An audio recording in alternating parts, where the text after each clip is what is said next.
Hi guys, welcome to Colouring Book Club. Thank you for being here today and watching this flip through. I have a double book flip through.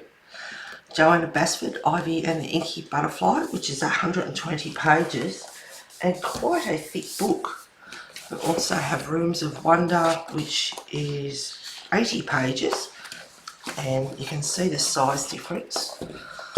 I know there's a million flip throughs on YouTube already, but I like to have a uncoloured flip through of my books before I start colouring in them.